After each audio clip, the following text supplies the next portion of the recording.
Bon, mais on va démarrer, voilà, simplement pour vous dire qu'aujourd'hui, on va pouvoir échanger au travers de du chat de l'application Google Meet. Je vais me présenter, Jean-Christophe, et puis je vais te laisser te présenter. Et puis on attaque ce webinaire qui, j'espère, vous intéressera. N'hésitez pas à interagir. Et donc, je m'appelle Augustin Valero, je dirige le Florian Mansion Institut. Je suis associé avec Loïc Douillère et co-gérant du cabinet. On est un cabinet qui fêtera en 2026 ses 50 ans, donc on est un des plus anciens cabinets indépendants de France et le plus ancien réseau. Et on a lancé déjà il y a quelques années ces webinaires pour partager avec vous notre expérience, que ce soit sur les thématiques RH, management ou même commercial. Et aujourd'hui, on va donc parler de ce manager du futur. Voilà. Jean-Christophe, je te laisse peut-être te présenter. Eh bien, Jean-Christophe Bédos, j'ai rejoint le Florian Mansion Institut, ça fait maintenant 6 ans et demi, après une carrière qui s'est réalisée au sein de la grande distribution, de l'immobilier, de la publicité, et après l'accompagnement de chefs d'entreprise en développement commercial et en recrutement, et donc dans l'équipe depuis plus de 6 ans, avec bonheur, c'est bon. Super. Merci Jean-Christophe. Juste une petite question pour notre public. Sachez que vous pouvez donc encore une fois écrire sur le chat. J'aimerais savoir si tout le monde entend bien et voit bien. Mettez-moi si vous pouvez 2-3 messages sur le chat en disant tout est bon au niveau de la qualité. Ça vous permettra d'être rassuré. Voilà. Ok, super. Merci Emmanuel. Une première question que vous avez posée pour savoir si la présentation sera envoyée. Oui, effectivement, hein, le support de présentation sera envoyé, de même qu'un lien reprenant l'ensemble du webinaire en vidéo. Exactement. Alors, même si vous levez la main, je ne pourrais pas vous donner la parole. Donc, Pierre-Yves, si vous avez des remarques ou des questions, allez-y sur le chat, s'il vous plaît. Voilà. Allez, c'est parti. Écoutez, on a 1 heure devant nous pour échanger sur ce sujet que je trouve passionnant. Pourquoi donc le management du futur? Alors, le point de départ de notre réflexion est de se dire que actuellement, nous avons sur le monde du travail, au niveau du marché du travail, 4 générations qui sont présentes. Et ce qu'il faut savoir, c'est qu'il y a une dernière génération que vous connaissez peut-être, qui s'appelle la génération alpha, qui ne va pas tarder à arriver. Ça veut dire que quand on doit combiner avec 4 générations, voire 5, parce que les baby boomers commencent à quitter l'activité professionnelle, eh bien, il va falloir composer avec eux, bien sûr, les X, les Y, les Z également, et on va en parler de toutes ces générations avec leurs particularités, mais aussi avec des alphas, voilà, qui eux arrivent dans le marché du travail là dans 2-3 ans. Pour moi et pour Jean-Christophe, la réflexion est de se dire comment est-ce qu'on va gérer et comment est-ce qu'on va manager ces équipes qui finalement sont multigénérationnelles. Et donc, il va falloir s'adapter à leur individualité, mais aussi trouver des points de convergence. L'idée étant que, en fin de compte, les managers qui ont pu intervenir durant les 30 Glorieuses n'ont pas été confrontés à des différences générationnelles aussi marquées que depuis quelques années. C'est vrai. C'est vrai que les baby boomers avaient une sorte de stabilité dans leur relation au travail. D'ailleurs, on va en parler aussi. Ils ont connu une période où on travaillait on vivait pour travailler, et pas le contraire. Et d'ailleurs, je vais le développer. N'hésitez pas à mettre des petits messages. Je vois que Vincent a déjà testé et ainsi que Offray ont testé le chat. Donc voilà, notre problématique de départ. Comment faire pour gérer tout ce monde et toutes ces générations ensemble? Je sais, Jean-Christophe, que tu avais également quelques réflexions, donc n'hésite pas Je n'hésiterai pas à intervenir. Alors, on va parler d'abord de la première génération qu'il va falloir gérer. Mais c'est notre génération, Jean-Christophe. Ce sont les X. Les X qui sont nés entre 65 et 79. Pour ma part, je suis né en 73. Donc, j'ai fêté mes 52 ans au mois d'avril. 55 ans en janvier. Voilà. Tu vois, donc on est un peu dedans. On est dedans. Et donc, c'est la gène X, on appelle ça aussi. Et ce qu'il faut savoir, c'est que cette génération a une particularité. C'est la rupture. C'est la rupture avec les baby boomers. Pourquoi? Parce qu'en fait, on va intégrer dans cette génération une nouvelle problématique, en tout cas des nouveaux besoins, qui sont plus du tout les mêmes que les baby boomers. Les baby boomers travaillaient toute leur vie dans la même entreprise et très souvent dans la même fonction. Très peu de changements de poste. Ils ont connu les 30 glorieuses avec des périodes de croissance. Et c'est vrai que l'après-guerre a été une période d'équilibre et de stabilité, avec une croissance forte. Les X, quant à eux, vont intégrer une nouvelle donne, qui est de dire, OK, je travaille, mais je travaille pourquoi en fait? Est-ce que le travail ne deviendrait pas quelque part un moyen et pas seulement une fin en soi? Et c'est vrai qu'on intègre donc cette notion de gestion vie perso, vie professionnelle qui s'intègre.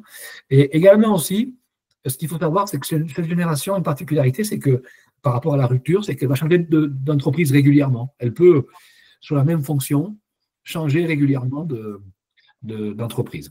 Donc, ça, c'est une chose qui a fait évoluer beaucoup de choses dans le monde des ressources humaines. On a vu les cabinets débarquer, les cabinets de recrutement, les cabinets de formation. Les salariés gèrent leur carrière, se forment. Et c'est vrai aussi que c'est cette période où on a vu l'arrivée de la technologie et on s'est adapté finalement. On disait tout à l'heure en discutant que moi j'ai connu le téléphone dans le couloir de l'appartement de mes parents et c'est vrai que voilà, on s'est adapté à Internet, à l'ordinateur portable bien sûr. Et c'est une génération voilà, qui est aujourd'hui au travail et qui est en demande de management participatif. Ça change un peu par rapport au baby boomers, bien sûr. Et il y a cette notion de communication transversale qui devient importante. On a besoin de communiquer. C'est une génération qui a besoin d'être au courant, de comprendre les enjeux et d'être associée aux décisions. D'où cette notion de management participatif, ce qui est très différent des générations passées. Et c'est aussi à ce moment-là que l'on voit arriver une gestion stratégique des ressources humaines. On est d'accord, la génération précédente avait une approche plus administrative, ou une gestion des ressources humaines qui était beaucoup plus tournée vers la hiérarchie, vers l'organisation, et très militaire finalement. Là, on va intégrer cette notion de stratégie. Pourquoi? Parce que c'est à ce moment-là que l'on va voir arriver la gestion prévisionnelle des emplois et des compétences, l'évolution de carrière, la gestion des talents aussi, on commence à évoquer cela pour cette génération-là aussi. Donc, on est vraiment dans une période où le travail évolue, la technologie s'accélère et la gestion devient stratégique en matière de ressources humaines. Voilà. Et avec un premier choc un peu générationnel, quand les boomers se sont retrouvés à devoir manager les X, les boomers ayant connu effectivement une période de plein emploi ou quasiment pendant les 30 glorieuses, les X, eux, étaient confrontés à ce risque de perte d'emploi, ce qui a commencé à avoir une influence effectivement en termes de management. C'était les prémices de cette fin d'homogénéité des générations dans le management. Bien sûr, les crises sont arrivées à ce moment-là, en fait, des crises importantes. Il y a aussi notre relation au travail, est arrivé l'intérim. Ceux de notre génération connaissent la fameuse pub de Manpower où vous aviez un puzzle et on remplaçait les gens les uns par rapport aux autres. L'intérim, c'était ça. Hein. On a connu des licenciements. On a vu nos propres parents se faire licencier après 30 ans d'activité et de bons et loyaux services dans leurs mêmes entreprises.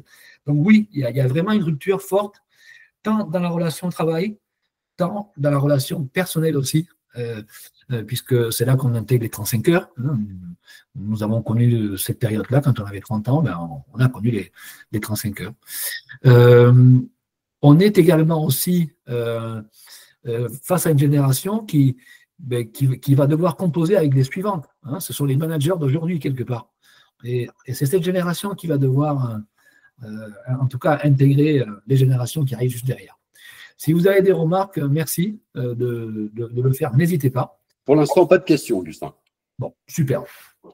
On avance dans le temps, et on arrive maintenant à la génération suivante, qui est la génération des Y. On les connaît tous. Pour certains, ce sont nos grands frères, nos grandes sœurs, ou même nos petits frères, nos petites sœurs, voire même nos enfants pour certains. Et donc, c'est ce qu'on appelle la génération des millennials. Alors, qu'est-ce qui se passe? C'est une génération qui, elle, a connu une accélération totale de la technologie. La relation au travail passe par la technologie. Elle est entreprenante. C'est là qu'on a beaucoup parlé de création d'activités, création d'entreprises, de reprise d'entreprise. Les startups arrivent avec notamment Facebook, donc premier réseau social à ce moment-là, et on se rend compte que cette génération, grâce aux outils, va privilégier le travail par projet, en fait, ce qu'on appelle par projet, le travail collaboratif. Et là, encore de manière beaucoup plus marquée que nos propres générations à nous. Elle va aller chercher du sens dans son travail. Les valeurs deviennent importantes. Et c'est vrai que, on disait tout à l'heure, Jean-Christophe, que nous, à notre époque, ça ne nous aurait pas dérangé de démarrer notre activité professionnelle en travaillant pour une grande marque de tabac, une grande marque de. Ah, il y a des gens qui. Juste une seconde, là, il y a on entend la cotise derrière. Il y a un son. Et si vous pouvez couper le son, si vous êtes connecté. Est-ce qu'au niveau du bureau du FMI, on peut avoir les micros coupés? Je pense que c'est ça le problème. Ouais, oui, je pense que c'est ça. On va dire à Valentin de s'en occuper, je pense qu'il n'est pas loin. Voilà. Pardon pour cette petite pause technique.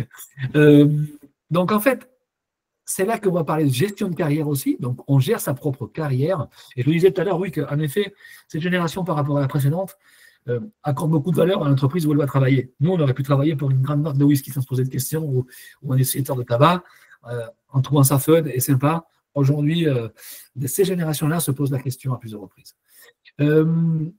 La question de Philippe est intéressante concernant ces différentes générations. Est-ce que c'est propre à la France ou par contre, est-ce que c'est un phénomène qu'on rencontre dans l'ensemble des pays occidentaux? Je pense que les pays occidentaux ont une culture commune au travail. Dans les pays plus orientaux, l'Asie ou même l'Afrique, la relation est différente. Hein. Donc, oui, je pense que le Fordisme, le Taylorisme est arrivé chez nous après la révolution industrielle aux États-Unis, avec le développement aux USA de l'automobile et de l'industrie qui a donné lieu à cette rationalisation scientifique du travail qu'ont connu nos parents et nos grands-parents. Et ça s'est traduit en France par une évolution là-dessus aussi. Mais c'est vrai qu'en même temps, on a été aussi tous, comment dire, influencés par le toyotisme, le kaizen, ces méthodes de travail et de production japonaises aussi, c'est vrai. Même si leur relation au travail, elle est restée pendant très longtemps figée aussi, hein, cette notion du sacrifice, et pour d'autres raisons culturelles aussi, en fait. Hein. Mais oui, je pense qu'en Europe et aux USA, on a une approche commune et on a connu à peu près les mêmes vagues. D'ailleurs, la bulle Internet nous a tous concernés à ce moment-là. Les startups ont été... on a regardé tous la Silicon Valley avec admiration et envie, et c'est à ce moment-là qu'on a commencé à voir chez nous les pépinières aussi, hein, qui ont permis d'incuber toutes ces entreprises. J'insiste aussi sur une chose, c'est que cette relation au travail, les Américains ont beaucoup influencé les premières années. L'école de Palo Alto, qui était l'école des ressources humaines, qui s'est intéressée à la notion de pénibilité et de motivation en fonction des conditions de travail. Vous connaissez tous l'expérience qui avait été menée où on augmentait ou on descendait la température d'une pièce ou d'une usine, et paradoxalement, qu'on augmente ou qu'on descende la température, les collaborateurs travaillaient mieux dans tous les cas. Pourquoi? Parce qu'il y avait un sentiment selon lequel, je raccourcis un peu l'expérience, mais c'était ça, le sentiment comme quoi on s'intéressait à eux et à leur confort. Voilà. Donc, c'était l'école de Palo Alto qui a intégré ces thématiques-là. Donc, merci pour cette question, Philippe. Et pour compléter un peu par rapport à cette question, c'est d'autant plus marqué, cette homogénéisation des différences générationnelles sur les pays occidentaux, que ça s'est fait en même temps que la mondialisation, l'interpénétration des économies, oui. Et on échange les produits, on échange aussi des idées, et le développement des moyens de communication, les réseaux sociaux essentiellement dernièrement, mais même avant, ont fait que ces tendances se sont développées de concert avec peut-être les pays les plus développés économiquement ou les plus puissants économiquement, à savoir les États-Unis, ont lancé ces tendances, mais la diffusion des informations et des idées ont fait que, effectivement, ces traits générationnels se retrouvent dans la plupart des pays occidentaux. Une grosse accélération, en effet. Et c'est vrai que quand on délocalise une entreprise dans un pays, on y amène ces techniques de production, en fait. Et jusque-là, nous étions encore sur une relation aux ressources humaines très, très axée sur, non pas le bien-être, mais plutôt la performance, la productivité. Et donc, des notions de bien-être étaient plutôt liées à des thématiques telles que l'ergonomie, en fait. Hein, comment mieux travailler sans se faire mal, quelque part. Donc, ça a été ça, les premières évolutions. Et puis après, est arrivé avec ces nouvelles générations, les X et les Y, cette notion de travail collaboratif, de sens, de valeur. Et si j'utilise le mot employabilité, comme vous voyez sur le slide, Ce n'est pas par hasard, hein, parce que l'employabilité, il faut l'avoir de deux manières. C'est, d'une part, quelle est mon employabilité aujourd'hui sur le marché du travail? Quelle est ma valeur ajoutée? Et d'autre part aussi, que va m'apporter l'entreprise dans laquelle je vais travailler prochainement en termes d'employabilité? Est-ce qu'en la quittant, je vais quitter cette entreprise avec une valeur ajoutée supplémentaire? Et comment je vais pouvoir vendre cette nouvelle compétence et cette expertise auprès du marché du travail? Ça, c'est très important, hein. La génération qui arrive dans les années 80 accélère les tendances de la génération Y grâce à la technologie. Et donc, en matière de GRH, on va intégrer une notion que je trouve très intéressante, c'est la notion d'expérience. La relation au travail devient une expérience comme une autre, comme les loisirs, les vacances.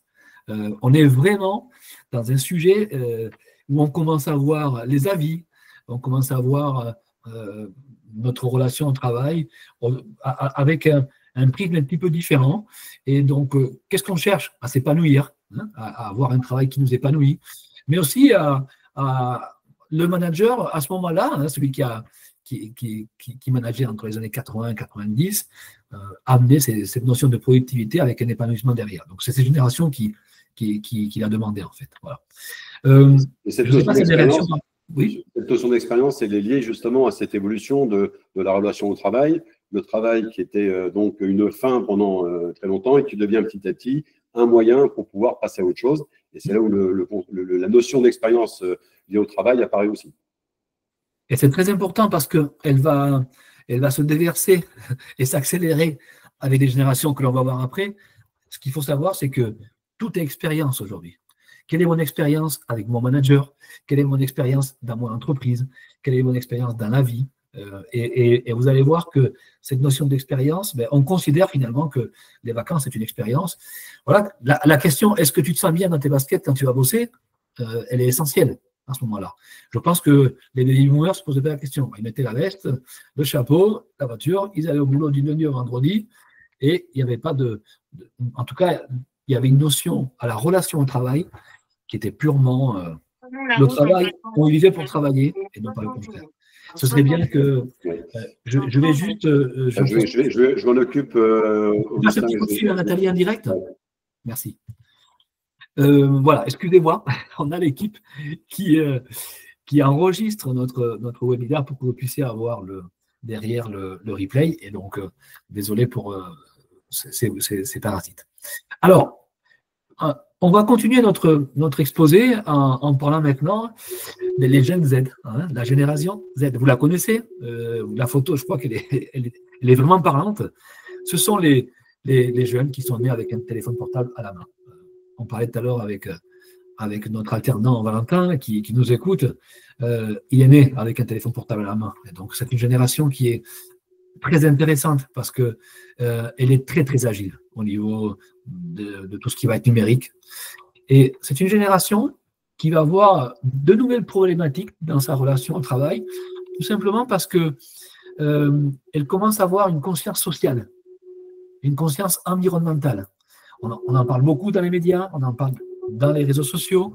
Et donc, cette notion de relation à la place de l'entreprise dans la société.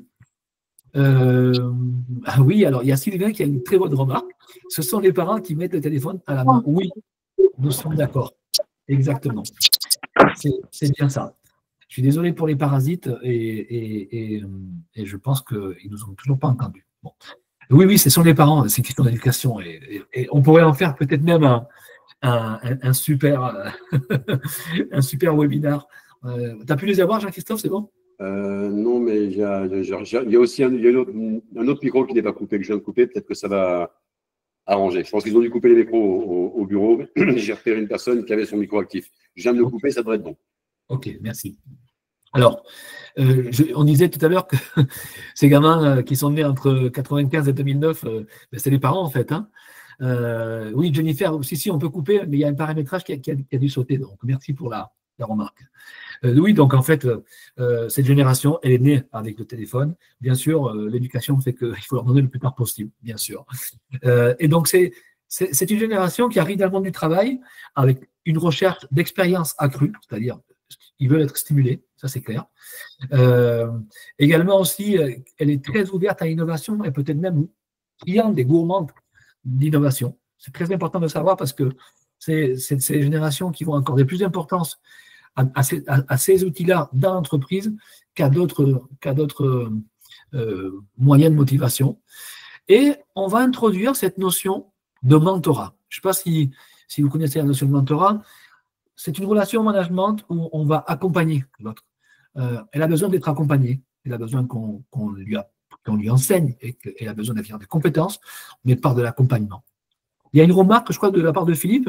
Oui, Philippe qui dit que la génération Z développe du fait des communications la distanciation, on va dire, dans la relation, dans l'échange, que ce soit dans le domaine personnel, mais aussi dans le domaine professionnel, bien évidemment. Alors oui, et on en parlait aussi tout à l'heure, on sait que ces jeunes n'aiment pas trop répondre au téléphone en direct. Quand tu passes un coup de fil à un jeune de 20, 25 ans, ils préfèrent qu'on lui envoie un vocal. Eux, ils communiquent comme ça entre eux. Et j'ai même vu et lu des articles sur le fait qu'ils pouvaient trouver ça plutôt intrusif. La relation au téléphone direct leur pose des problèmes. Ils préfèrent réfléchir et répondre, pas forcément du tac au tac en direct. Donc, il faudra intégrer ça aussi dans notre relation avec ces générations. Donc, merci Philippe pour cette remarque. Oui, il y a des rencontres qui ne sont pas réelles maintenant, en effet. Et d'ailleurs, le tout est de faire en sorte que cette génération avec des précédentes arrive à communiquer. Il faut trouver des points communs. Donc, je vais parler de mentorat. Le mentorat, arrive à ce moment-là aussi.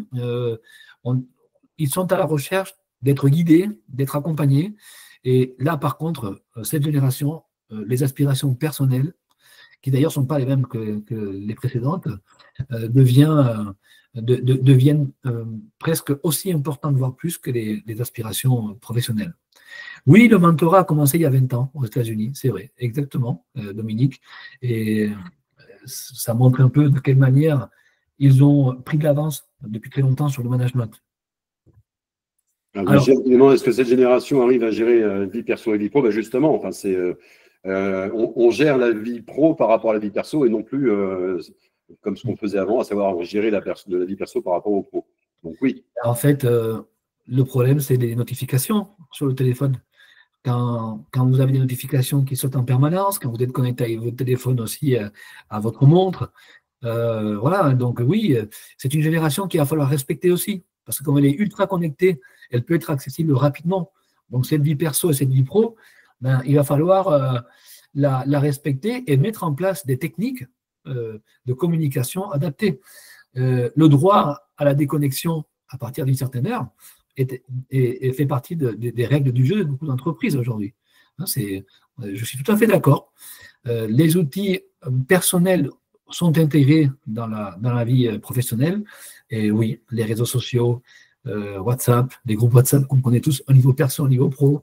Je parle plus de Facebook parce que Facebook a évolué, mais maintenant il y a Messenger qui est intégré avec. Mais LinkedIn est un formidable moyen de communication en dehors des heures du travail aussi. Donc attention, comment est-ce qu'on l'aperçoit, comment est-ce qu'on le gère avec nos collaborateurs. Donc, oui, c'est un sujet, hein, la déconnexion. Et d'ailleurs, bon, c'est pas forcément apparu avec cette génération, c'est plutôt la nôtre, Jean-Christophe. Les premiers burn-out sont arrivés il y a 15 ans, quoi. Cette notion de burn-out démarre là-bas, à ce moment-là, et s'accélère aujourd'hui. Donc, il n'est pas rare de voir des jeunes aujourd'hui qui font des burn-out, en fait. Voilà. Notre génération, celle qui a suivi, effectivement, on commençait à subir les burn-out. La génération qui arrive subit moins. Et pour répondre aussi à cette question sur la répartition vie pro, vie perso, on le voit, nous, en entretien par rapport aux personnes qu'on peut avoir, en fonction de l'origine et de la génération. Il y a des gens qui, aujourd'hui, en entretien, posent carrément la question sur la possibilité d'organiser sa vie perso par rapport au pro, ce que certaines personnes n'auraient pas osé faire. Quand j'ai passé mes premiers entretiens il y a une trentaine d'années, jamais j'aurais osé, devant un recruteur, évoquer ma vie personnelle en disant oh là là, au niveau du travail, je veux pouvoir préserver tel ou tel moment. Ça ne se faisait pas. Aujourd'hui, en entretien, de plus en plus, la question est posée. Le télétravail aussi, ce genre de choses qui n'étaient pas évoquées avant en entretien. On ne disait pas ça. Alors, c'est vrai que cette génération s'est formée sous le Covid. Elle a connu le Covid à l'école. Elle a connu l'explosion de la technologie. Et évidemment, et tu le sais autant que moi, aujourd'hui, les entretiens de recrutement se font très souvent en visio. Ils sont très à l'aise avec ça. Et vous avez raison, je vois vos remarques, vous parlez de résilience mentale, de connexion, mais finalement que centré sur le numérique. C'est tout le paradigme est là, en fait. On parle de ultra connecté, mais en même temps, avec un seul canal. C'est limitant. C'est limitant pour connecter avec les autres aussi. Et c'est là que le management est important. Le management consiste à faire évoluer les collaborateurs, à leur donner d'autres canaux de communication, à leur permettre de s'exprimer autrement. On est dans une génération aussi qui parle beaucoup de valeurs, hein, donc elle ne va pas aller travailler n'importe où. Elle a besoin de tâches multiples, d'évolution permanente dans son travail. Et je pense que c'est notre capacité à les faire évoluer grâce à leur aptitude technologique qui est challengée là, en tant que manager. Voilà. Il y a une question de Michel, je ne sais pas si tu auras une réponse à apporter, mais est-ce que les aides respectent les autres générations? Je pense que les autres générations se sentent mal comprises, en fait, par les aides. Je vois souvent qu'on me dit, oui, c'est plus comme avant, la relation de travail, dès que je recrute un jeune, c'est plus comme avant, il y a quelques années, on n'avait pas les mêmes problématiques. Je crois que ce n'est pas un problème de respect, parce que le respect, c'est une question d'éducation, c'est une question de compréhension. Je pense qu'on ne se comprend pas forcément, et on ne les comprend pas, parce qu'ils ont le curseur ailleurs. Moi, j'avoue que passer des heures sur Instagram, ça ne m'arrive pas. J'ai compris que ça pourrait m'arriver, et j'essaie de faire attention, mais je vois que ces générations n'ont aucun problème avec ça. Ils ont 3-4 applications en permanence, ils échangent en permanence avec plein de personnes. Ils ont le curseur ailleurs, pour eux, ce n'est pas un problème. En revanche, je pense que cette génération, il faut l'accompagner par le développement personnel, par le coaching, à communiquer, à communiquer en pensant aux autres aussi, génération. C'est de la formation. Une question de Dominique. On entend dire que c'est une génération qui n'a plus un niveau de loyauté acceptable. Est-ce que par rapport à notre expérience de recruteur, est-ce que c'est vrai? J'ai l'impression qu'il y a une forme alors, loyauté, c'est un petit peu fort, mais ils n'hésitent pas à changer d'entreprise. Si le projet est plus intéressant ailleurs, ils iront. Si c'est ça la loyauté, oui, la réponse est oui. Ils ne vont pas rester pour être loyal à une entreprise. Ils vont rester tant que l'entreprise leur apporte ce qu'ils cherchent, c'est-à-dire être stimulés, des projets intéressants. Et ça, nous, on doit le savoir. Et donc, c'est la seule manière de faire en sorte que ces collaborateurs restent, c'est leur expérience à notre entreprise. Ça démarre avec le recrutement. L'expérience d'un recruteur, d'un candidat recruté avec un recruteur, est essentielle pour la suite. Si le recruteur n'est pas bon, n'a pas su, mais quelque part, amener les informations attendues, ne sait pas communiquer, si l'intégration n'est pas à la hauteur, qu'on n'accompagne pas par une intégration ses collaborateurs, si leur expérience au sein de notre entreprise, par la formation, par l'accompagnement, n'est pas bonne, ils partiront. Et peut-être même que s'ils sont bien, ils partiront ailleurs parce qu'ils sentent que les projets sont plus intéressants. Donc oui, je pense qu'il y a une tendance à changer plus facilement. Et lié au fait aussi que, n'oubliez pas, hein, ils ont vu leurs propres parents se faire licencier. Nous, on était un peu plus fidèles à notre entreprise quand même. Eux, ils ont dit à leurs parents, attends, tu viens de passer 20 ans dans une boîte, tu te fais lourder, tu es au prud'homme. Bon, moi, je ne vivrai pas ça, en fait. Oui, l'intervention de Philippe par rapport à ce que disait Socrate, enfin, bon, les problèmes d'incompréhension générationnelle ne datent pas d'aujourd'hui. Ça remonte effectivement à l'Antiquité. C'est un éternel recommencement. Et c'est vrai que ce n'est pas un problème de respect ou de changement de respect ou de manque de loyauté, c'est vraiment un problème d'incompréhension. Oui. En prenant tout cela, on s'en rend compte. Oui. Et là, on voit une accélération parce que les outils font que la communication s'accélère. Quand on disait tout à l'heure, Jean-Christophe, que les baby boomers avaient connu une continuité, au moins 30 années à peu près, avec un fonctionnement identique. Hein. Juste après, ça s'est accéléré. Donc oui, d'ailleurs, toutes les générations actuelles qui travaillent ont connu le Covid, la plupart, et ont connu le Covid de travail. Ça a transformé notre relation et notre relation à l'autre. Il y a eu beaucoup quand on parle de risques psychosociaux, en fait, qui est un terme qui est là depuis quelques années maintenant, le télétravail obligatoire a créé des traumatismes chez les collaborateurs. Et donc, on voit aujourd'hui l'effet boomerang avec des collaborateurs qui n'en veulent plus. Donc, on a d'un côté une chance formidable, c'est des outils incroyables, et on a de l'autre côté aussi une génération qui était basée sur le rapport à l'autre, l'aspect physique, et une génération qui n'a pas besoin de cet aspect physique tactile. Ça passe par le digital. Alors, une question de Sandy qui demande, est-ce que cette génération a besoin de reconnaissance au travail? Je pense que oui. D'une certaine manière, je disais qu'ils sont dans l'expérience. Et être reconnu, c'est très important pour eux parce qu'on valorise ce que l'on est au travers de ce que les autres voient de notre travail et comment est-ce qu'ils. Donc, nous en avons besoin énormément. Les autres générations aussi. Mais je pense que les jeunes, aujourd'hui, avec le rapport aux avis, vous savez, il y a des avis pour tout aujourd'hui, pour voyager, pour aller sur Google, cette génération-là, elle a besoin d'être évaluée et oui, une très très forte nécessité. Et ils ont besoin de mentorat, exactement. On va dire que les Y en avaient besoin, les Z en ont encore plus besoin aujourd'hui, également aussi. Je ne sais pas s'il y a d'autres questions. Non, pour l'instant, pas d'autres questions, pas d'autres réactions. Bon, merci. Donc, on va l'appeler la génération numérique avec une gestion des ressources humaines digitalisée. Pourquoi? Parce que cette GRH-là, elle intègre les outils dans le travail au quotidien. Les entretiens d'embauche se font en visio, la formation se fait en e-learning. On se forme sur un téléphone aujourd'hui. Vous vous rendez compte, il y a quelques années, on n'aurait pas pu l'imaginer. Donc, on a vraiment une expérience digitale qui va être intégrée dans la gestion des ressources humaines, qui d'ailleurs reste stratégique. On avance et qui c'est qui arrive, qui c'est qu'il faut se donner maintenant?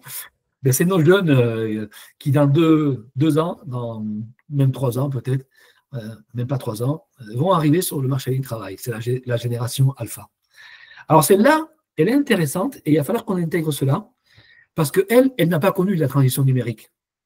Elle est née avec. Elle est née après la transition numérique. C'est très important. C'est une génération qui va grandir avec l'IA. Nous, depuis 2-3 ans, on parle beaucoup d'IA. Je sais que ça existait avant, mais depuis 2-3 ans, on est tous ébahis par la puissance de l'IA. Mais eux, ça va être intégré, en fait. L'IA va faire partie de leur formation, de leur manière d'effectuer des tâches. Et aussi, elle va faire partie prenante de leur intégration de compétences. Aujourd'hui, l'IA fera partie d'une compétence à acquérir pour manipuler l'IA. Donc, pour eux, un point important aussi, et c'est malheureux, mais c'est eux qui vont subir les prochaines, comment dire, le changement climatique. On le sait déjà, nous on le vit également aussi, mais c'est une génération qui va être touchée par le changement climatique, et du coup, cela aura un impact. Leur façon de voir l'impact des entreprises et l'impact de leurs relations au travail dans cette thématique climatique. J'espère que vous êtes d'accord avec moi. Pour moi, c'est la génération qui va subir et qui va devoir agir, en fait. C'est une grosse différence avec la génération des boomers qui sortait d'un traumatisme, à savoir la Deuxième Guerre, et qui avait une période pérenne et plutôt rassurante. La génération alpha a peur d'aller vers un drame et vers une catastrophe. Ça change totalement le comportement et la relation au travail entre eux. Et on leur en parle depuis tout petit, en fait. Ils lisent dans les réseaux sociaux, ils communiquent entre eux. C'est une génération qui ne regarde même plus la télé comme nous. Ils vont pas mettre le journal à 20h. Ils écoutent peut-être la radio en podcast, en fait. Mais si on regarde bien, tous ces sujets-là sont traités dans les podcasts, sont traités dans les réseaux sociaux, sont traités entre eux. Donc, ils vont être influencés par cela. Ce qui veut dire que les sujets forts dont on parle aujourd'hui, la RSE, je reviendrai après sur l'inclusion. La RSE, ça va être leur quotidien en fait. Eux, ils vont grandir avec la RSE. Et bien entendu, ça accentue encore plus leur relation au travail sur le plan personnel. D'accord ? C'est une génération qui accorde beaucoup d'importance à sa vie personnelle. Question de Dominique, est-ce que les générations Zen et Alpha ont le même rapport à la technologie? Moi, je pense qu'elles sont proches, mais comme les alphas sont nés après les grandes transformations, elles vont être encore beaucoup plus connectées finalement, mais c'est assez proche. Dans le travail, je pense que ce sont les deux générations qui seront le plus à l'aise en fait avec les outils. C'est assez proche. On a une continuité quand même, hein, une accélération dans la relation à la technologie. Et d'ailleurs, depuis les X, en fait, hein, on a intégré, nous on s'est adapté, les autres sont nés avec. Il y a une question de Maxime qui est en fin de compte exactement la transition avec qui suit. Comment en fin de compte le manager fait pour dealer avec ces différentes générations dans son équipe? On y vient, Maxime, on y vient. Comment est-ce qu'il fait? Alors, il va falloir qu'il trouve un terrain d'entente commun et je vais en parler en conclusion, d'accord? Comment est-ce qu'il va devoir gérer ces équipes-là? Oui, mais c'est la question. Et je vais ajouter maintenant un autre élément, cette notion d'inclusion dont on parle. Elle fait partie de cela. L'inclusion intègre également le fait qu'on va travailler avec plusieurs générations. On doit recruter des personnes issues des générations différentes et après on doit les faire bosser ensemble. Cette notion d'inclusion, elle est sociale, bien sûr, on le sait, elle est sociétale, mais elle est également aussi intergénérationnelle. Donc, sachez aussi que pour cette génération, encore plus que pour les autres, la notion d'expérience est très très importante. Eux, ils vont nous noter dans tous les sens. Hein. Je peux vous dire qu'il existe déjà Welcome to the Jungle, il existe les avis sur Google, sur les entreprises, sur les employeurs. Eux, ils n'hésiteront pas hein, à dire les choses clairement et à noter tout de suite, y compris en activité, sur leur propre activité. Elle est en recherche de cette reconnaissance-là qui passe par les avis. Et donc, l'expérience, elle est primordiale dans leur relation à leur environnement et à leur écosystème. D'accord? C'est une génération que j'aime bien appeler la génération alpha, elle est intégrée. Pourquoi? Parce qu'en fait, la technologie, l'IA, l'apprentissage, je le disais tout à l'heure, en fait, la formation ne sont plus des outils, ils sont intégrés dans leur mode de fonctionnement.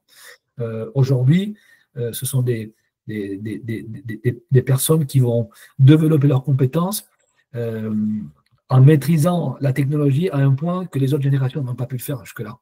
Donc, ce sont elles aussi qui vont certainement innover, aller chercher de nouveaux canaux de communication aussi. Mais elle est très intéressante et j'ai hâte de voir un peu comment il débarque chez nous. Je le dis parce que j'ai deux enfants. J'en ai une qui précède cette génération-là et j'en ai un qui n'est pas loin. Mais je pense que ceux qui ont 15 ans aujourd'hui, ils vont nous en faire voir quand même. Est-ce qu'il y a d'autres... Philippe qui posait une autre question. Donc, en plus des changements technologiques, quel est l'impact de l'évolution des entreprises par rapport à leurs collaborateurs, durcissement, développement des RC, dans la différence de comportement des générations? Qu'est-ce qu'il y a une incidence de cette différence sur la gestion des entreprises aussi? Oui, alors oui, je pense que peut-être qu'on assiste parfois à des clans, à des petits groupes en fait, hein, où les jeunes sont entre eux, les plus âgés entre eux, parce que les outils ne sont pas les mêmes pour communiquer. Donc ça amène derrière, je ne sais pas s'il y a un durcissement, mais il y a de l'incompréhension, c'est ça qu'on veut résoudre, et c'est là que le manager va devoir intégrer cela en fait. Dominique, vous disiez que l'instantanéité n'est pas l'expérience, c'est vrai, mais la relation au temps ne va pas être la même chez ces jeunes que nous. C'est vrai. Je pense que l'expérience, elle a un début, elle a un pendant, elle a un après. Plus elle est longue, plus on s'en souvient.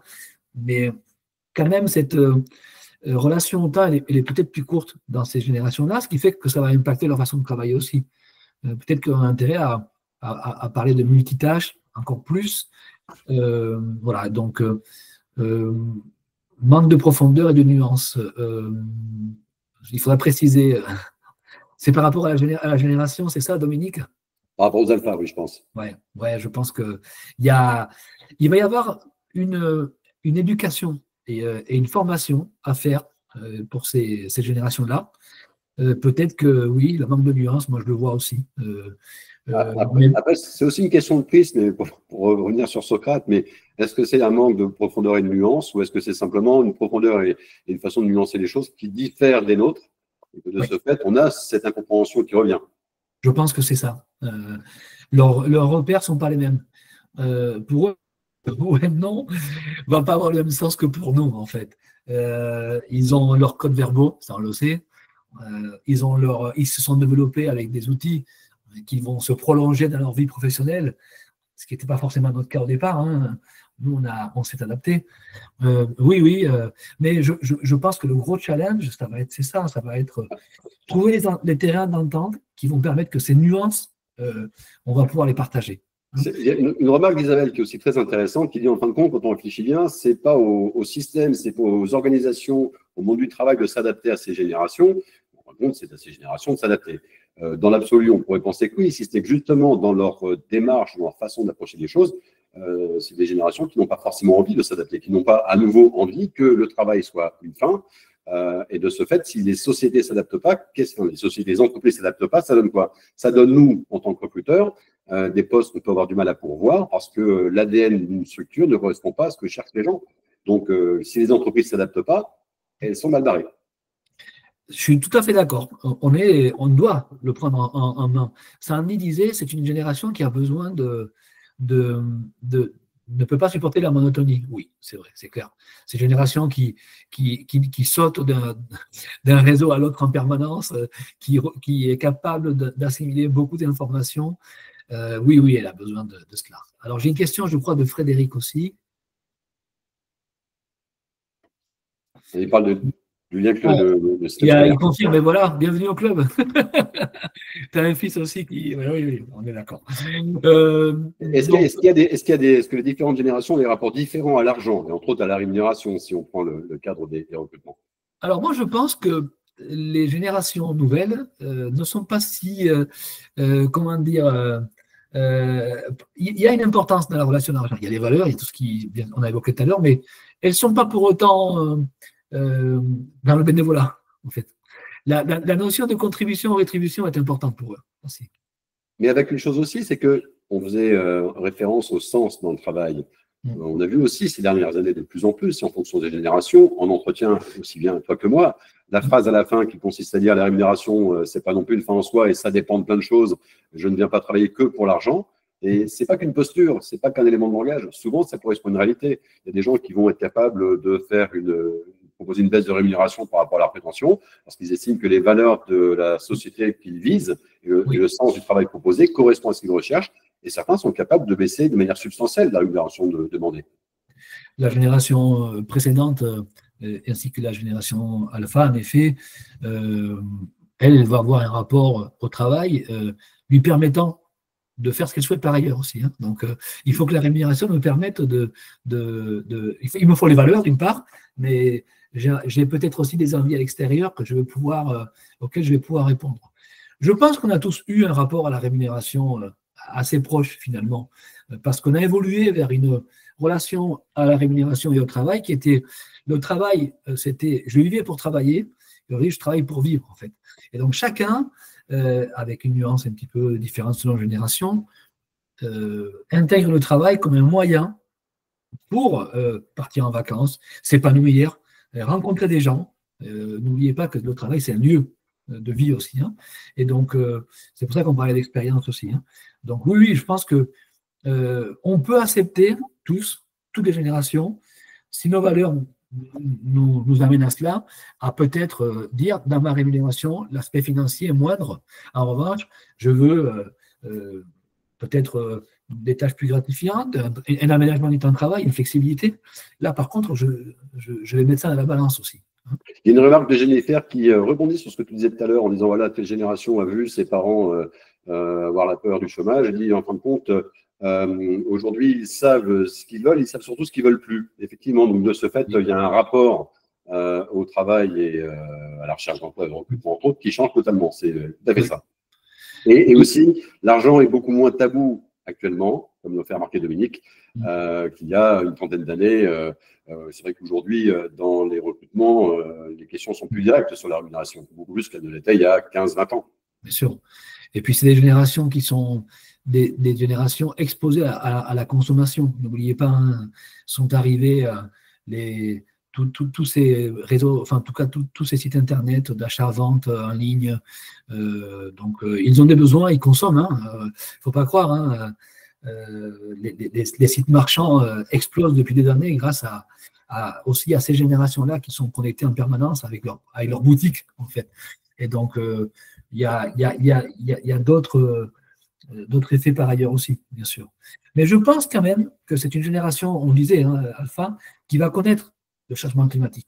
Donc, une remarque de Mathilde qui dit l'argent est tout aussi important, on ne travaille pas pour la gloire. Oui, c'est une réalité, mais franchement, sur les entretiens qu'on peut avoir aujourd'hui avec les générations qui arrivent, lorsque les candidats ou les candidates nous disent, voilà, bon, certes, il y a une rémunération proposée, mais je cherche tel type de travail, tel type de valeur, franchement, on constate que des personnes sont prêtes à renier un petit peu sur leur rémunération pour des raisons de sens, des raisons de valeur, ce qui était moins le cas il y a quelques années. C'est une évidence. On va peut-être avancer un petit peu, Augustin, parce que je vois qu'il est déjà moins de cas. Oui. On est bon. Mais alors, comment on fait pour gérer tout ce monde ensemble? Alors, la véritable question, on va te la poser maintenant, en fait. C'est quoi les enjeux du manager de demain, en fait, du futur, qui est déjà là, hein, c'est nous. Hein. Je vous dirais aussi une chose, n'oubliez pas que les alphas vont peut-être nous manager aussi. Hein. Attention, ça c'est important. C'est pas qu'une question d'âge, le management. Donc, en fait, les questions qu'on s'est posées avec Jean-Christophe sont les suivantes. C'est comment les managers de demain devront jouer avec cette mixité, clairement. Comment ils vont faire. Et c'est cette mixité générationnelle, bien sûr. Quels sont les leviers de motivation? Comment je vais motiver une équipe qui est composée de différentes personnes? Comment je vais les recruter, les fidéliser? Important, on en parlait tout à l'heure. Et d'où viendra la performance de l'entreprise? Est-ce que la performance sera financière ou elle sera globale? Vous l'avez compris, elle sera globale. Si on intègre aujourd'hui la relation à la RSE, la relation à l'inclusion, la relation à la place de l'entreprise dans ma société, ça va être de la performance qui va être évaluée et qui va être un outil de recrutement. Okay, c'est aussi l'enjeu de notre ouvrage que nous avons rédigé avec Loïc Douillère et Florian Mentionne, de management épiphyte. Comment faire en sorte que toutes ces plantes dans notre jardin potager grandissent et se développent sans pomper la sève des autres, c'est-à-dire les parasites. Okay, c'est ça le challenge, c'est de permettre à nos collaborateurs de grandir en s'appuyant sur nous, sans nous porter préjudice. Et le contraire est vrai aussi. Je dois aider mes équipes à grandir en leur permettant de peut-être être meilleurs que moi, quelque part. C'est ça le management épiphyte. C'est le contraire entre une plante parasite et une plante épiphyte. D'accord? Et pour répondre à cette question, je me suis amusé à créer ce schéma. Bon, il est perfectible, hein, mais c'est une réflexion. Je vais parler maintenant du manager intergénérationnel. C'est ça, le manager de demain. Au moins, on peut l'appeler comme ça. Il va être intéressant parce qu'il y a 5 axes communs que l'on va retrouver dans toutes les générations. On posait la question tout à l'heure, comment faire pour les gérer ensemble. Le premier point qui est commun à tous et qui démarre depuis les premières générations, c'est ce besoin de flexibilité entre vie perso et vie pro. L'entreprise qui met en place et qui tient compte de cela, elle répondra à un besoin commun à toutes les générations. C'est la base. L'autre point, c'est la communication et la transparence au niveau la communication doit être transparente, bien sûr. C'est ce besoin de communiquer, d'être au courant, de comprendre les enjeux de mon entreprise, vers quoi elle va. Le manager doit donner cette information à ses collaborateurs et elle doit être multicanal, puisque certains n'utilisent que le mail, d'autres préfèrent les SMS, d'autres préfèrent les réunions Teams. Donc, il va falloir que le manager de demain soit capable de naviguer avec 3-4 canaux de communication en même temps et qu'il forme ses équipes à pouvoir travailler sur ces canaux-là. Donc, on ne communiquera pas que par téléphone, ni que par mail. Il y aura forcément des outils qu'il faudra adapter en fonction du message, mais il faudra jongler entre les outils. C'est déjà le cas aujourd'hui. Hein. Il y a des groupes professionnels WhatsApp. Je pense que vous en connaissez tous. Des groupes associatifs. On a LinkedIn, qui était moyen de communiquer avec ses collaborateurs aussi, ne l'oubliez pas. On a bien sûr le mail, qui laisse des traces et qui laisse des écrits. On a le SMS, on a une myriade de réseaux, et on a même des applications cryptées pour communiquer en toute confidentialité. Donc, ce manager-là va devoir maîtriser tous ces outils-là. Il va devoir se former à cela. Alors, c'est aussi un manager, et on parlait du mentorat tout à l'heure, qui va être capable d'amener ces équipes-là à apprendre en continu. C'est terminé les époques où on passe 5 ans sans se former. On se forme au quotidien, on forme à l'IA nos équipes, on les forme à d'autres thématiques là, à d'autres sujets.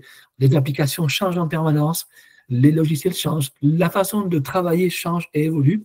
On va avoir besoin d'être capable en permanence de faire évoluer nos équipes. Pourquoi pas les faire aussi évoluer en les changeant de poste? Parce qu'on disait tout à l'heure avec Valentin, qui est notre jeune alternant, qu'à l'école, on lui a expliqué qu'il va faire 10 métiers dans sa vie. Et oui, forcément, ces générations-là vont connaître des changements dans la façon de fonctionner, de travailler. Et donc, c'est à nous de les amener. Donc, je vais devoir évaluer mes candidats dans leur capacité à apprendre. Ne l'oubliez pas, ça aussi, c'est très important. Avant, on parlait plus d'adaptation. Je m'adapte facilement. Ok, je m'adapte, mais j'apprends aujourd'hui. Et je me forme. Et si dans vos entretiens, vous posez la question aux candidats que vous allez recruter, quand est-ce que vous êtes formé pour la dernière fois et comment est-ce que vous voyez l'apprentissage je vais vous dire une chose aussi, apprendre soi-même, c'est aussi aller sur des tutos, c'est pas que officiel, hein, il y a aussi tout ce qui va être la curiosité intellectuelle permanente que beaucoup ont d'entre nous, j'espère. Dominique, tu as remarqué, on pose la question, mais c'est une remarque, en fin de compte, disons que par rapport à ces axes-là, l'intelligence émotionnelle devrait être encore plus importante à prendre en compte pour… ça pourrait être notre 6e point, le point commun. Le développement de cette intelligence émotionnelle, entre tous d'ailleurs. Hein. Oui, je suis persuadé que c'est aussi l'avenir, l'intelligence émotionnelle. On l'évalue d'ailleurs, hein, en tant que recruteur, on essaie de travailler avec les tests de personnalité, la gestion des émotions.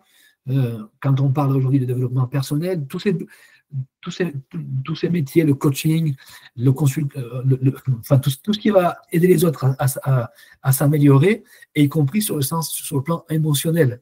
Comment je gère mes émotions au travail? Comment je comprends et je tiens compte des émotions des autres? Vous avez des outils fantastiques qui vous permettent de comprendre pourquoi je ne suis pas capable aujourd'hui de comprendre ce que m'a dit mon manager. Vous avez ProcessCom, vous avez l'anéagramme. Ces managers vont devoir s'intéresser à l'autre aussi, hein. Comme quelqu'un comme un peu les consultants avec une compétence, ils ont en face des personnes toutes très différentes, qui ont des problématiques différentes, et ils doivent essayer de comprendre leur fonctionnement. Donc oui, l'intelligence émotionnelle, c'est un peu la base. Il y avait aussi une remarque de Philippe qui est intéressante sur le désir d'être manager de la part des générations Y et Z, qui est moins élevé que pour les générations X. Et d'une certaine façon, c'est cohérent dans la mesure où on constate que c'est une génération qui arrive, et particulièrement les Z et les alphas, ont un rapport différent à l'autorité et à la hiérarchie. Ce qui pouvait être ingrat quand il y a 20, 30 ans, à savoir de devenir manager, de devenir responsable de service ou autre, n'est plus le cas aujourd'hui. Donc, c'est une moindre appétence, mais parce que les valeurs ont changé, que l'autorité en elle-même et participer à l'organisation, à la hiérarchie, à l'autorité, n'est plus aujourd'hui une envie. Du fait de ce oui, en fait… Rappelle-toi les organigrammes de l'époque. Hein. Oui, très descendants. C'était les centurions romains, quoi, hein, tu vois. Alors qu'en fait, aujourd'hui, c'est le module de Calder. On en parle souvent de ça. C'est un équilibre permanent. Donc oui, ils ont un rapport à la hiérarchie qui est différent et au management, bien sûr, peut-être beaucoup plus transversal, mais ça reste une forme de management aussi, hein. La gestion de projet, la gestion des prestataires aussi, ils ont une autre approche à l'extérieur aussi également. Et oui, merci pour le ministère, on va essayer de leur passer le mot. Alors, l'autre point important, il y a 2 axes importants qui arrivent, c'est la valorisation de la diversité, des compétences et des expériences. Le manager intergénérationnel, celui de demain, va devoir être capable d'intégrer dans ses process de management, d'encadrement, d'évolution de carrière, de recrutement, la notion de la diversité, aussi bien des âges que des populations, et aussi des compétences et expériences. Pourquoi? Parce qu'on voit, et ça vient des USA, arriver les compétences folles, les mad skills. Ce sont des compétences totalement déconnectées d'une tâche que l'on pourrait attribuer à quelqu'un à partir d'une mission, mais qui vont lui donner une intelligence émotionnelle et des capacités extraordinaires. Quelqu'un qui a fait du sport de haut niveau, ou quelqu'un qui joue aux échecs au niveau professionnel, va développer une expertise, bien sûr, des approches de la stratégie, une capacité à avoir de la résilience qui va être super intéressante pour l'entreprise. Donc, on va devoir sortir un peu de nos profils, de nos motos en 5 pattes habituels, pour aller chercher aussi chez l'autre, une implication forte dans le monde associatif, une expertise un peu spécifique qui était inconnue et dont je n'avais pas tenu compte jusque-là. Et enfin, le point final un peu de ce 5e axe à développer pour pouvoir nous gérer toutes ces générations ensemble, mais bien sûr, c'est la culture inclusive et axée sur le sens. Inclusive dans tous les sens. Inclusive au niveau des générations, inclusive vis-à-vis des populations, inclusive par rapport aux expertises aussi et aux compétences. Inclusive, ça veut dire donner envie de venir bosser avec moi. Le recrutement, quand on parle de recrutement inclusif, il n'est pas que sur le plan social, il est sur la façon de rédiger une offre d'emploi. Est-ce que je te donne envie de postuler, en fait? C'est ça, être inclusif. C'est donner envie aux autres, et après, on fait un travail on se met d'accord, on négocie, est-ce que ça vaut le coup ou pas que l'on travaille ensemble? Voilà, et axé sur le sens. Le sens au travail est la base. Aujourd'hui, les travailleurs les plus épanouis, les plus performants, ce sont ceux qui ont compris ce pourquoi ils travaillaient et ont compris aussi quel était l'objectif final de l'entreprise dans laquelle ils travaillent. Si on arrive à faire passer cette mission-là, cette image-là, pardon, il y a des boîtes où on va se retrouver. J'entends souvent d'ailleurs, toi aussi Jean-Christophe, je n'étais qu'un numéro d'entreprise, je ne comprenais pas finalement, c'était cloisonné et je ne savais pas à quoi ça servait. J'étais chef de projet, ça servait à quoi en fait? Voilà. Eh ben, donner du sens, c'est aussi savoir dire au-delà du produit et du service que je produis avec mon entreprise, qu'est-ce que je produis en termes d'évolution de compétences, d'employabilité, au niveau sociétal, quel est l'impact de mon entreprise à l'extérieur. Et donc, ce sont des indicateurs de performance qui vont être évalués et qu'il faudra aujourd'hui intégrer pour manager ces 5 générations, en fait. Et alors, il y a une question de Philippe qui est plus de la sociologie qui en répond. Est-ce qu'il n'y a pas un lien entre la baisse du niveau scolaire académique et les différents profils? Ça, c'est vrai qu'on est sur de la sociologie. Chez moi, je ne sais pas si tu dois y répondre, mais un peu complexe. Oui. Et j'ai une question concernant la compétence pour finir, la compétence de ce manager du futur. Est-ce qu'elle ne résiderait pas dans une capacité de remise en cause de ses paradigmes et de ses points de vue par rapport à ce qu'on a connu avant, soit le manager leader, le manager exemplaire, mais le manager aussi qui donne la direction et qui décide pour les autres, sans remise en cause? Est-ce que le manager de demain ne doit pas être plus capable de remettre en cause ses croyances s'il veut réussir à manager ces différentes générations? Qu'il soit X, Y, Z ou alpha, ce manager va devoir faire abstraction de ses propres biais cognitifs. On les a tous. Ils sont liés à notre éducation, à notre génération. Et donc, le meilleur de ces managers va être celui qui est capable d'aller chercher chez les autres les valeurs communes que l'on va pouvoir partager, en fait. C'est l'intelligence émotionnelle. C'est être capable de sortir de mon propre profil pour comprendre les autres. Bien sûr qu'il va. Et il faudra que les alphas composent avec les X lorsqu'ils seront à la tête d'une entreprise, en fait. C'est ça la notion aussi. Hein. Eux-mêmes vont devoir manager des personnes plus jeunes et ils devront être capables de savoir comment piloter ces gens-là, sans porter de jugement, et en essayant de trouver les axes communs. Je pense que ces 5 points sont un bon moyen de tous nous réunir au travers de ces valeurs communes. Merci Augustin. Oui, alors on parle du DIST rapidement. Oui, bien sûr, ces outils-là sont géniaux et pour tous, pour toutes les générations. Écoutez, moi. Un petit problème de visio, Augustin. On était en train de te perdre, Augustin. On a raté quelques secondes. Ça y est, bon. On t'a récupéré. Oui. On parlait du DIST tout à l'heure. Oui, il y a plein d'outils super intéressants et il faut en permanence en explorer d'autres.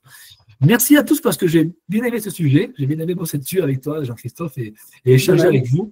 Je trouve que c'est intéressant de penser à ce qui arrive là dans 2 ans, hein, qui est déjà là. Okay, et je vous donne rendez-vous maintenant donc au mois de juin pour les 2 prochains webinaires, le mois de juin et le mois de juillet.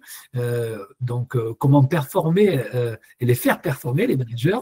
Et ensuite, cet été, réfléchissez à votre carrière. L'été, c'est le moment de penser à ce qui va se passer à la rentrée.